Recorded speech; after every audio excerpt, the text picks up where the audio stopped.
प्रिय विद्यार्थियों, हिंदी साहित्य व्याख्यान माला में आप सभी का पुनः स्वागत है। हम इस व्याख्यान माला के अंतर्गत रीतिकाल के सर्वश्रेष्ठ कवि बिहारी के काव्य पर विस्तार से चर्चा कर रहे हैं। आज हमारा जो मुख्य विषय है व्याख्यान का वो है महाकवि बिहारी की भक्ति भावना, अर्थात कवि बिहारी के काव्य में भक्ति वर्णन या भक्ति की स्थिति। हम सब जानते हैं कि भक्ति शब्द की उत्पत्ति यज धातु से हुई है, जिसका अर्थ है भजन। इस प्रकार भक्ति का अर्थ हुआ भगवान का भजन या भगवान का स्मरण। सभी आचार्यों ने एक मत से इस बात को स्वीकार किया है कि भगवान के सानिध्य से ही वास्तविक आनंद प्राप्त हो सकता है। इसी सानिध्य का प्रयास भक्ति है। इस सानिध्य को प्राप्त करने के दो प्रमुख मार्ग बताए गए हैं। पहला है प्रवृत्ति मार्ग और दूसरा है निवृत्ति मार्ग। प्रवृत्ति मार्ग का अर्थ है शरीर की स्वाभाविक प्रवृत्तियों द्वारा परमेश्वर को प्राप्त करना, अर्थात विषयों को भगवान की ओर उन्मुख कर देना। इस मार्ग के दो भेद माने जाते हैं, कर्म मार्ग और भक्ति मार्ग। निवृत्ति मार्ग का अर्थ है प्रतिकूल प्रवृत्तियों की निवृत्ति करके विवेक द्वारा अनात्म का त्याग करके भगवान का साक्षात्कार करना। इस मार्ग के भी दो भेद माने जाते हैं, योग मार्ग और ज्ञान मार्ग। योग मार्ग का अर्थ है विषयों से चित्तवृत्ति का निरोध करके ईश्वर में संगम करना, और ज्ञान मार्ग का अर्थ है आत्म अनात्म का भेद करना। इन मार्गों में भक्ति मार्ग को ही सर्वश्रेष्ठ बताया गया है। आचार्य रामचंद्र शुक्ल ने भी भक्ति की गरिमा का मंडन करते हुए कहा है, नियमों से निराश होकर, कर्मवाद की कठोरता से घबराकर, परोक्ष ज्ञान और परोक्ष शक्ति मात्र से पूरा पड़ता न देखकर ही तो मनुष्य ने हृदय की खोज में लगा और अंत में भक्ति मार्ग में जाकर इस परोक्ष हृदय को उसने पाया।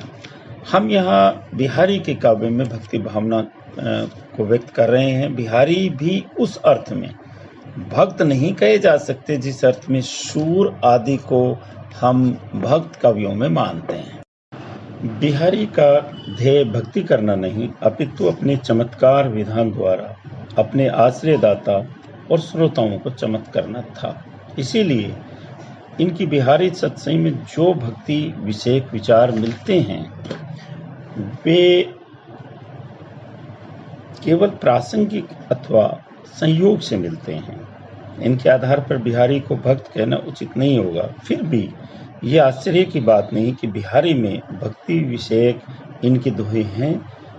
उनके आधार पर बिहारी की भक्ति भावना का हम विवेचन कर सकते हैं अलग से, या उनके काव्य में भक्ति भावना की विवेचना की जा सकती है। इनकी भक्ति भावना का निरूपण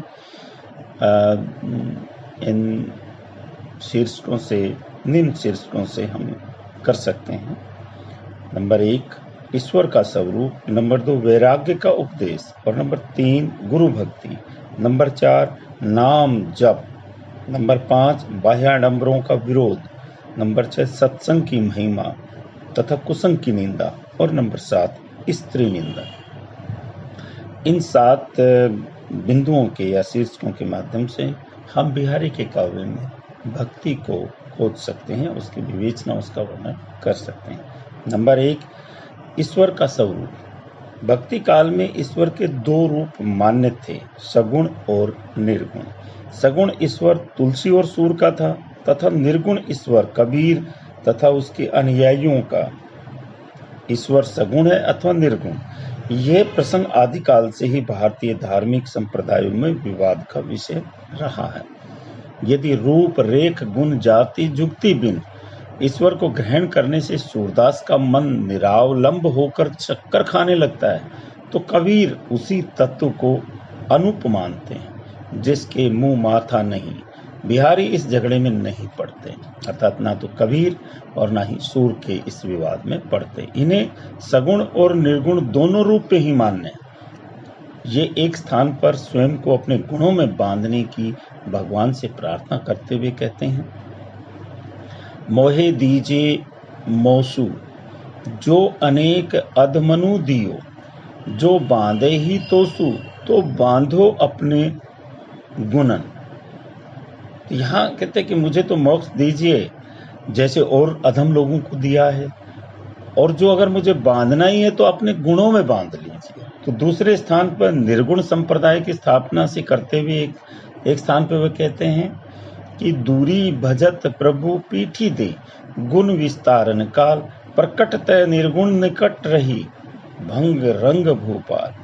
तो यहाँ स्पष्ट रूप से बिहारी को सगुण संप्रदाय माना जाना पड़ता है, क्योंकि वे स्पष्ट शब्दों में कहते हैं, यानी एक स्थान पर निर्गुण की भी प्रशंसा करते हैं, दूसरे पर सगुण की भी करते हैं। एक स्थान पर जैसे वो कहते हैं, अपने अपने मत लगे बादी मचावत शोर, ज्यों ज्यों सबको सेइबो एक नंद किशोर। अब जब वो नंद किशोर की बात करते हैं तो हमें लगता है वो सगुण के अधिक निकट, अर्थात कृष्ण, श्री कृष्ण को ही अपना आराध्य मानते हैं। इनके अतिरिक्त बिहारी के अनेक दोहे ऐसे मिलते हैं जिनमें कृष्ण भक्तों जैसा उपालम मिलता है। जैसे कृष्ण भक्त अपने आराध्य कृष्ण को उपालम देते हैं, वैसे ही ये भी देते हुए प्रतीत होते हैं। एक जगह लिखते हैं, मोही तुम्हें बाढ़ी बरस, जो जीते जदुराज, अपने अपने विरद की दुहु निवारण लाज। अब ये एक दोहे में वो कहते, बंधु भहे का दीन के, तो तारो रघुराई, टूठे टूठे फिरत हो, झूठे विरद कहाई। तो यह स्पष्ट रूप से जो उनका ईश्वर का रूप है, अर्थात भक्ति में जो ईश्वरीय रूप है, कवि बिहारी ने निर्गुण की बात भी की और सगुण की, और यहाँ में स्पष्ट रूप से प्रतीत होता है कि वे सगुण के अधिक निकट है, अर्थात उनका ईश्वरीय जो गुणगान है या ईश्वरीय स्वरूप है वो सगुणी दिखाई देता है, और मुख्यतः वे नंद किशोर या श्री कृष्ण की बात करते हुए प्रतीत होते हैं। नंबर 2, वैराग्य का उपदेश। कबीर तथा सूर आदि निर्गुण सगुण भक्तों ने वैराग्य पर बड़ा जोर दिया है। उनकी मान्यता है कि जब तक जीव सांसारिक पदार्थों से उदासीन नहीं हो जाता, तब तक वह सांसारिक बंधनों से नहीं छूट सकता। बिहारी भी अपने मन की भर्त्सना करते हुए कहते हैं कि तू कितना मूर्ख है कि भगवान की भक्ति से विमुख होकर सांसारिकता में तल्लीन हो गया है। एक जगह पे कहते हैं, भजन कहो ताते भजो, भजो न एको बार, हरि भजन जाते कहो सोते भजो गवार। अब देखिए स्पष्ट रूप से अपने मन को ताड़ते हैं और ये कहते हैं कि तू इधर उधर भटकता रहता है, तुझे भगवान के भजन में ही निरत रहना चाहिए। इस तरह से हमें लगता है कि वे वैराग्य का उपदेश भी देते हैं, अर्थात भौतिकता को छोड़कर ईश्वर में अपना मन या ध्यान लगाने की बात कवि कहते हैं। नंबर 3, गुरु की जो भक्ति है, गुरु भक्ति की बात। भक्ति मार्ग में गुरु का बहुत महत्व था। ये माना गया है कि बिना गुरु की कृपा और पथ प्रदर्शन के कोई भी साधक अपनी साधन में सफल नहीं होता या साधना सफल नहीं हो पाती। इसलिए बिहारी भी गुरु के गुणों का गायन करने के लिए कहते हैं। एक स्थान पर बिहारी गुरु का गुणगान करते हुए कहते हैं कि जय करी मुँह तरी हरि पर्यो, ये धर हरि चितलाओ, विषे तृषा परिहरि, अजो नर हरि के गुण गाओ।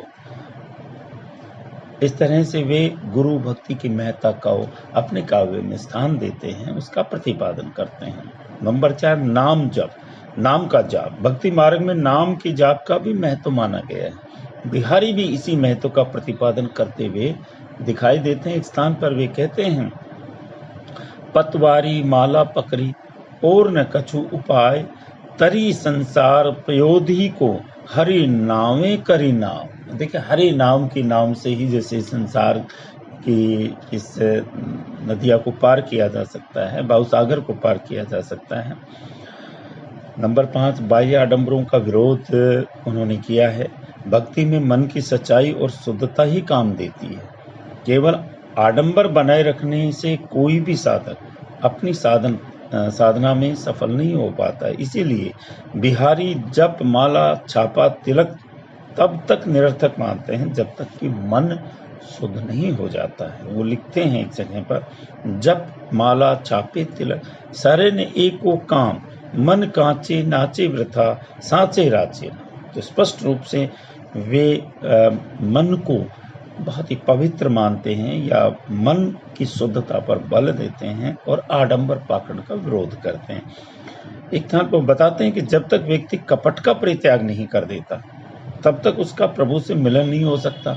कपट के परित्याग के संबंध में कहते हैं, तो लघु या मन सदन में हरि आवे की बाट, विकट जहे जो लघु निपट, खुले न कपट कपाट। तो केवल भगवान प्रेम ही एक ऐसा साधन है जो सांसारिक बंधनों से छुड़ाकर मुक्ति प्रदान करता है। अतः गिरधारी को ही हृदय में धारण करना उचित होगा। एक स्थान पर वे कहते हैं, मन मोहन सो मोही करी, तू घनश्याम निहारी, कुंज बिहारी शो बिहेरी, गिरधारी उर्धारी। अर्थात अपने हृदय में उस गिरधर धारण करने वाले को धारण करने की बात कवि बिहारी कहते हैं। नंबर 6, सत्संग की महिमा या कुसंगति की निंदा। सत्संग की महिमा का गुणगान प्रत्येक भक्त कवि ने किया है। कबीरदास सत्संग के गुण बताते हुए कहते हैं, संगति कीजिए साधु की, हरे और की बयाधी, ओछी संगत क्रूर की, आठों पहर उपाधि। अर्थात मनुष्य को अच्छे मनुष्यों के साथ ही उठना बैठना चाहिए, क्योंकि दुखों का निवारण करने वाली होती है। इसके विपरीत दुष्टों का संग करने से हर समय दुख ही दुख मिलता है। बिहारी ने भी सत्संगति की महिमा का उपदेश दिया है। वे एक स्थान पर सत्संग की महिमा का निर्देश देते हुए कहते हैं, अजो तरो नाही रहो, स्तुति सेवत इक अंग, नाक बांस केसरी लयो, बसे मुक्तन के संग। भक्त कवियों ने जितनी सत्संग की प्रशंसा की है उतनी ही कुसंगति की निंदा भी की है।